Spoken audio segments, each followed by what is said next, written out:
Long, long ago, there was a woman, an older woman, and she had a daughter, and the daughter was called Miss Red, because she always wore red, no other colour, and her clothes shone bright and red.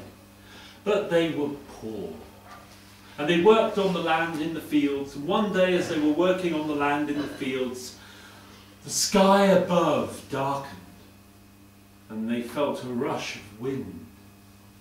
And as they looked up, the black clouds gathered, and from between the clouds, storm. From between the clouds, there appeared the dragon. Its claws outstretched, the shining dragon reached down towards Miss Red and snatched her away, carrying her high into the air. And as her mother watched, she heard her daughter cry, oh mother, as dear as can be.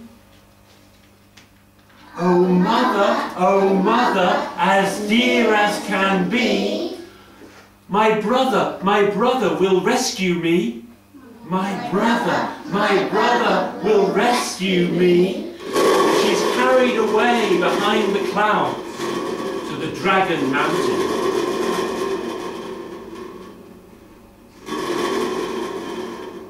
And the mother, so sad, her long grey hair blowing in the wind. Her hair is tangled in the branches of a tree. So she climbs into the branch of a tree and finds there one single juicy red berry. And she plucks the berry from the branch and puts it in her mouth and swallows. And when the old woman got home, she gave birth to a baby, round and red, and she called him Babery. And within 2 days he had grown into a fine young man, and on the 3rd day he's a fine, strong young man, working in the fields and helping his mother. But she doesn't tell him about his sister up in the mountain. She doesn't want to lose him as well. She knows how brave he is. So there he was, working in the fields, and at the end of the day, a black-winged bird flew from the trees towards him. A crow.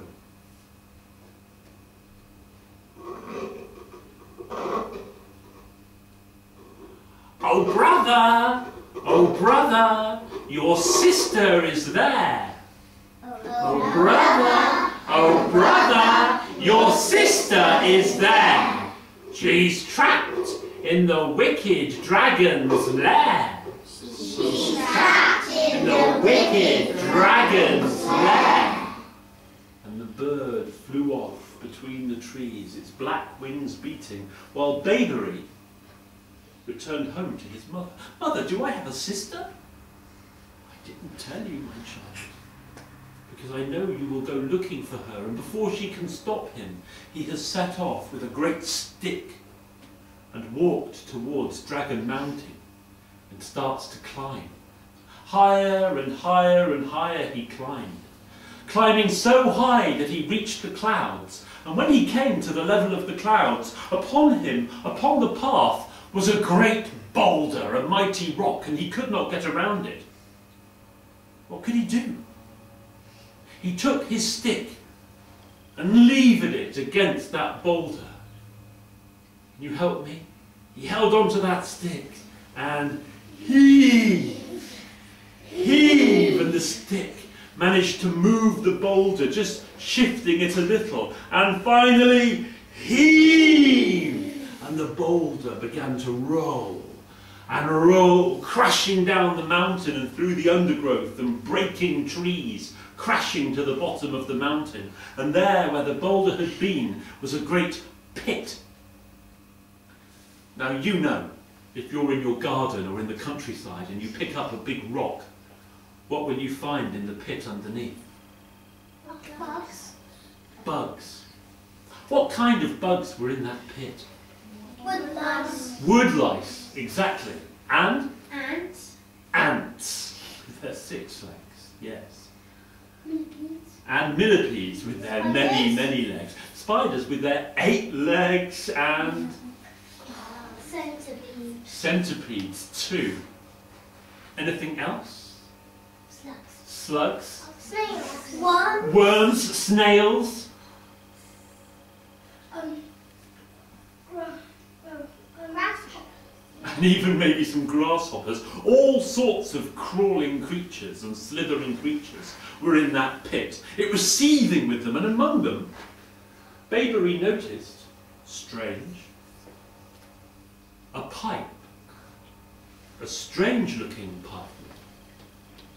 So he reached down into the pit and picked up that pipe, and do you know what he did? He played it.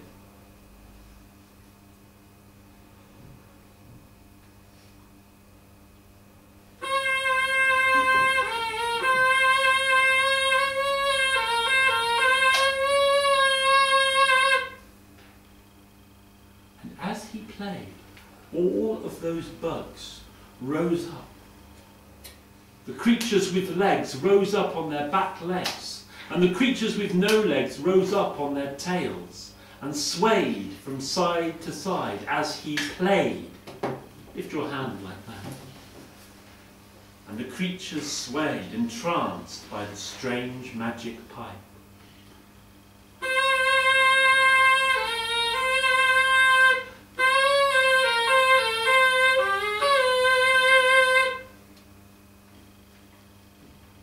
Babery took the magic pipe out of the pit and started to walk further up the mountain.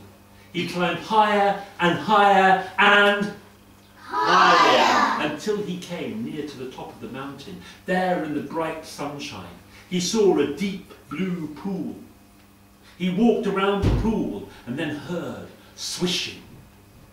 He hid behind a rock and peeped, and there was his sister, Miss Red. He knew it was her by her clothes. And she was chipping away at rock, making the beginnings of a cave. And there before her, swishing and lashing with its tail, was a terrible, shining, demon-eyed dragon. Miss Red, Miss Red, make me a cave. Miss Red, Miss Red, make me a cave, or I will send you to your grave. Or I will send you to your grave. Miss Red chipping away. But Babery was not afraid. He leapt out from behind the rock. Oh monster, let my sister go. Oh monster, let my sister go. Or on my pipe I'll blow and I'll blow. Or on my pipe I'll blow and I'll blow.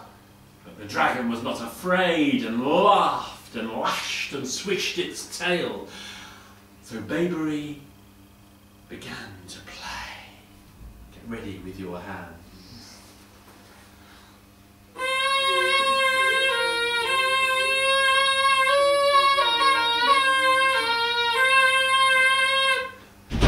Could not help itself. The dragon rose up on its tail. It was entranced by the music and began to dance, swaying back and forth, twisting and coiling and squirming. And as he played, the dragon said, oh brother, you are the stronger. Oh brother, you are the stronger. I'll let Miss Red go if you blow no longer. I'll let Miss Red go if you blow no longer. But Babery knew that this dragon could not be trusted. And he continued to play and led the dragon away towards that deep blue pool. And once in the pool, the water frothed and boiled, for the dragon was red, fire hot. and the water churned, and still the dragon danced.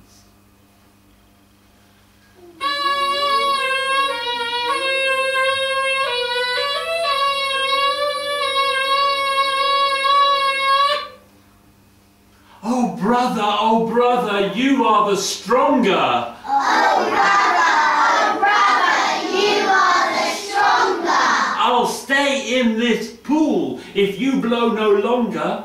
I'll stay in this pool if you blow no longer. And the dragon sank down beneath the waters, and the waters frothed and bubbled. And Bayberry went, and he and Miss Red, rescued from the cave, started off down the mountain carrying the magic pipe. Down and down and down they went, reaching towards their home. They came towards the place of clouds, there where the pit was that had been left. But as they got to that place, they felt a rush of air from above. And the sky once more darkened, and the black clouds formed. From the clouds, they saw the gleaming scales, the outstretched claw of the dragon that had broken its promise, reaching for Miss Red once more. But Miss Red, she took the magic pipe from her brother and said, oh dragon, you've had your last chance. Oh dragon, you had your last chance. Get ready to dance your very last dance. Get ready to dance your very last dance. And she put the pipe to her lips, and Miss Red began to play.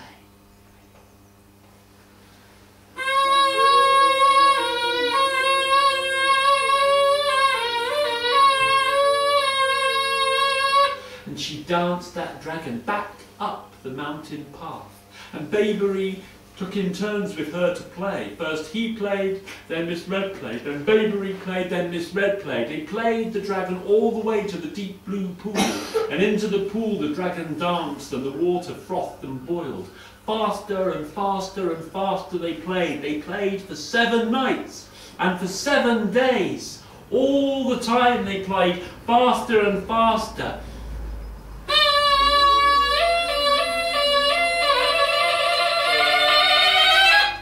Until the dragon fell dead into the waters. Bayberry and Miss Red pulled the dragon out of the waters, and they dragged the dragon down the mountain. All the way down the mountain they came with the dead dragon until they got home. And their mother came running, and eyes streamed down her face. My children, you have returned to me. My boy and my girl, who I thought I had lost to the dragon forever, have come back. And they showed her the dragon's body, and from the dragon's skin they made a beautiful new house. And from the dragon's horn they made a beautiful new plough, and they ploughed the fields, and the fields became fertile, and many crops grew, vegetables and cereals and rice. And in that way, Bayberry and Miss Red and their mother lived happily ever after.